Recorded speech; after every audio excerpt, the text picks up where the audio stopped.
here's Brody Brazil. Like a lot of other people are doing right now, I wanted to give some thoughts and perspectives and opinions on the whole Draymond Green situation. And I need to establish this, though, and preface everything else by saying this from the very start. I don't know Draymond personally, and I don't cover the Warriors professionally. You know that. You understand that. I'm not on the inside of this situation looking out as if it were something with the A's or Sharks, right? I'm very much on the outside looking in here. I'm basing what I'm about to put together on knowing sports, knowing people, and knowing life just a little bit. And I also need to say that not everything he's done in his last 10 plus years with the Warriors, but for the most part, like I absolutely love Draymond Green. Homegrown, drafted by the club, came into success with them. Maybe he's a little rough around the edges. So what? Like every team needs the intangibles and the tangibles that he brings on and off the court, right? You can't just have a group of all Clays and Stephs and Andres. You need a guy who's a little bit unpredictable and does some of the stuff that the others don't do, on and off the court. By the way, I also really like his approach to new media, as he calls it. He's got his own podcast. He's pretty, open and honest in those recordings, and he'll say what's on his mind. He doesn't put the whole, coating on it of just whatever sounds good, I'll say it. No, he really gives it to you, and I really do appreciate that. He's not a cliche machine by any means. So Draymond, for the most part, I love what you do. Keep it up. For the most part, not everything. I think what's out there and what's documented, you could figure out maybe where I don't see eye to eye. And one of those things is the most recent thing, the haymaker he threw at Jordan Poole at a practice. Now, I think it's worse because everybody saw it on video, but the team knew about it and everybody that was there witnessed it. They understood the magnitude quite quickly. Here's my question, as it applies to all of us, but I'll jump in and use myself as the example. What do I have in common with Draymond Green? Human being. I work with teammates and I work for a large company. And I'm a front-facing employee. So things I do are often in the public sphere, whether I want it or not. If I went and basically attacked, you could say assaulted, he threw a punch, everybody's going to have a different opinion on that. But he hit somebody. It physically could have really injured and damaged somebody for good. I mean, you don't know. Eyes, face, the way he went after him, it looked like he was just getting started too, until it got broken up. If I did that, if you did that, how does it go? Do you just get suspended, or are you instantly terminated? Do you even get a second chance? If I did that, my opinion is I'm pretty much instantly fired, without any type of like financial payoff or bonus or parting gift. It's like we're done as of yesterday, dude. And quite honestly, I think it'd be a really hard time for me to get work anywhere else. But again, I'm a broadcaster. This is a professional basketball player. But we're both humans. We both have teammates. We both work for a big company. And we're both front-facing employees. And I don't know what you do, but imagine yourself in your life situation. And if you did what he did, I don't think you would be getting by with missing a couple days of work and being unpaid and then bring you right back into the fold. And sure, it kind of goes on your file, so to speak, and whatever. But I don't know that there's a second chance for you and I, the same way that it appears to be for Draymond Green. I also want to say that to a certain extent, it's disappointing that video of this eventually came out and was leaked. But at the same point, it's 2022 and things are recorded even from a security camera perspective that can be instantly screen captured by somebody's phone and sent to somebody else. It's just, this is not 1997 anymore, where it would be so technically difficult to get that footage in the hands of an organization like TMZ that would distribute it. And some organizations and people, they thrive off of, ooh, look what I got. Pay me for it. We're going to put this out despite anybody's best interests. So I understand the internal disappointment. They would have rather have handled this on their own. And sure, however it got out, also frustrating. but shouldn't be completely surprising as much as it's being played out right now. Like, this should not come as a complete surprise. You do things in a public sphere these days, and to little knowledge, a lot of times, it's already being captured. It's whether somebody saved the footage or went back to go find it to actually share it with the world. I really don't know the answer of if we're playing this up too much, right? Because this is discussed on sports talk shows and in debates and conversations, and people are talking about this. Friends are sharing the video and saying, what do you think about this? And I don't know if we're making too big a deal of it. You know, there's closed door practices in all sports. You see a lot more things in baseball. Like, I don't think this happens hardly ever in baseball. It does happen, but we usually see it in basketball. And Steve Kerr said this happens a lot, and you don't normally see it. And they would have preferred to have handled it internally. But I'm still trying to come to grips on, something really bad happened, and it's especially worse when you see it. But are we making too big a deal out of it? I'll honestly tell you here and now, I'm kind of undecided on it. So let's listen to some clips of what was said here today on a Saturday and break that down.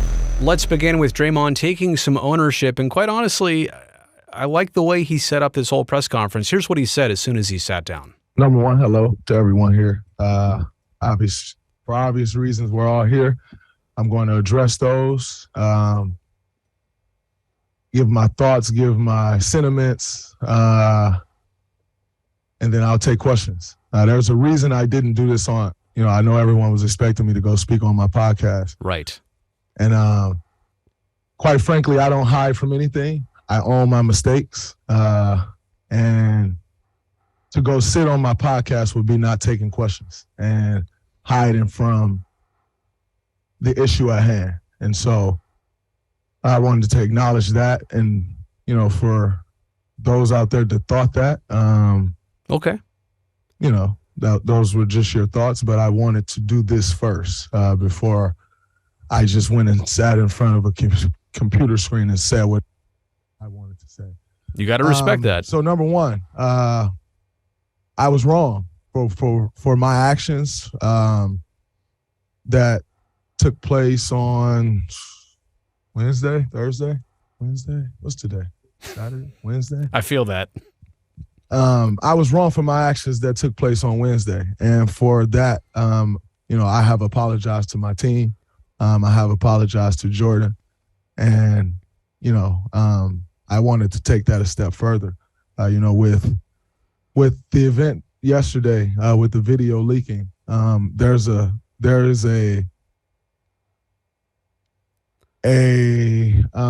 huge embarrassment that comes with that. Not only for myself as I was the one that committed the action, the embarrassment that comes for me is what it is, and that's something that I have to deal with. But the embarrassment that Jordan has to deal with, and that this team has to deal with, that this organization has to deal with, but also Jordan's family. His family saw that video. His mother, his father saw that video. That's a good point. And quite frankly, if my mother saw that video, I know how my mother would feel. I know what her reaction would be, and I know what her next step would be. And so for that, I apologize to his mother and his father and, his family, his friends. Yeah, and I like the way that started, and it kind of also makes you think, too, that you certainly hope that this wasn't only happening because the video came out and now it's escalated to a point where he has to jump in. You would like to think that this was here today because this was going to happen at some point, but obviously the video definitely escalated the situation. So let's listen to this next clip here. I think for myself, I am a very flawed human being. We all are. And, I think I personally know those flaws better than anyone. And the work that I've done to correct those flaws, I think, has been tremendous. And yet there's still a very long way to go. I think that's a constant work in process. I am a constant work in process, and I'll continue to do that work. I think the day that took place, I was in a very, very, very bad space mentally, dealing with some things in my personal life that I, quite frankly, not certain that I can't sit here and say like, oh, you're dealing with some things in your personal life that didn't shorten your temper, that didn't that didn't change your reaction in moments. Like, all those things are tied together, and I think that's where you get to see the human being side of us, where if you are dealing with something, when you step on the court, it just doesn't go away. That's the same brain, that's the same body that is dealing with something that's now stepping onto that court. And as a leader of this team, I needed to have a better feel for myself and just know and understand like where my wicks in was, and what could possibly push me the wrong way. And quite frankly, I didn't handle that well, and I failed as a leader. And in turn, I failed as a man. I failed as a leader. And in turn, it's led to this. And so for me personally, I have to take what comes with that. I have to deal with that and continue to better myself as I will. Like I said before, rebuild the trust and relationships in this locker room, because ultimately that is what is most important to me, and making sure that this team can come together and compete at the absolute highest level that we know we need to compete at to do what we're setting out to do. And, to be clear, the explanation of where he was at mentally, it's a reasonable one, right? But you have that spot where is it an explanation or an excuse for him acting out and physically causing harm? It's a fine line. I'm not saying I know where that balance is, but that's the fine line I know people are thinking about and discussing. Okay, the last thing I'll play here is Draymond's reaction to the video leaking. As you can imagine, he was not thrilled that it got out to TMZ. What did you think of the fact that the video did leak? And then after, I'm sure you watched it, just, watching yourself in that moment, what did you think? What did I think of the fact of the video leaking? If I'm being 100% honest, I thought it was shit. No other video leaks from practice. When we're working on our sets, they don't leak. When we're when I'm coaching everyone up, that doesn't leak.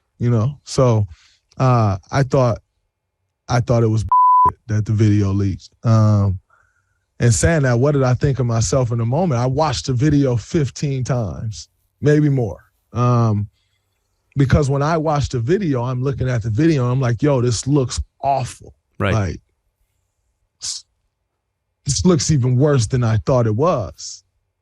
It's pathetic. And then I had to take a step back too and realize that this video was actually released this way to look that way. Right. For whoever released the video. I don't know who released the video. I am very thankful to the Warriors organization for taking it as serious as they have and launching the investigation that they have. Because quite frankly, they don't have to. They're not obligated to launch an investigation for something that I did wrong. They're not obligated to do that. So I appreciate them taking that as serious as they have.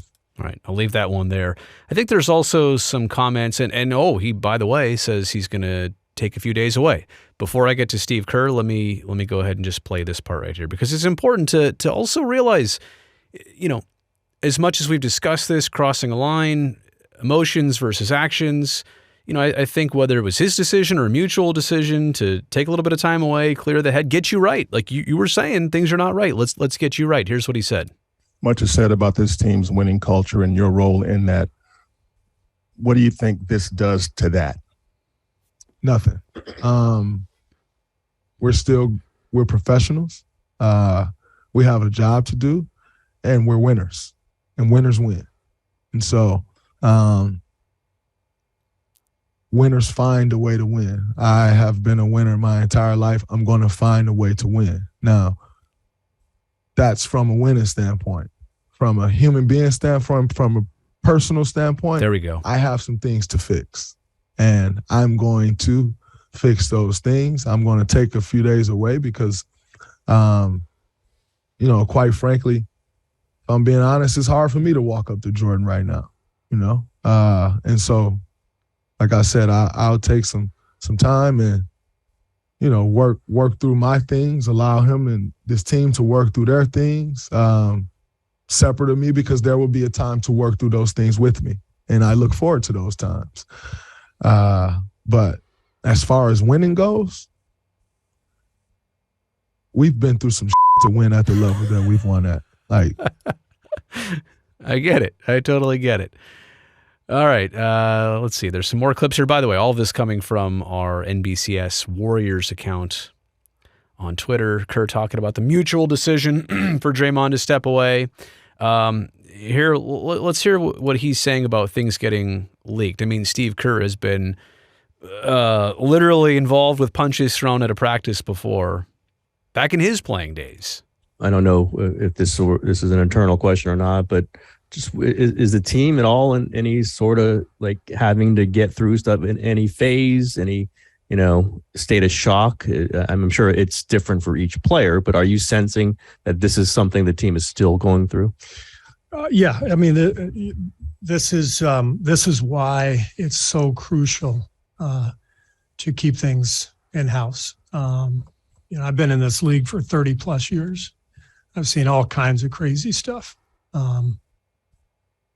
When things are kept internally, it's really almost easy.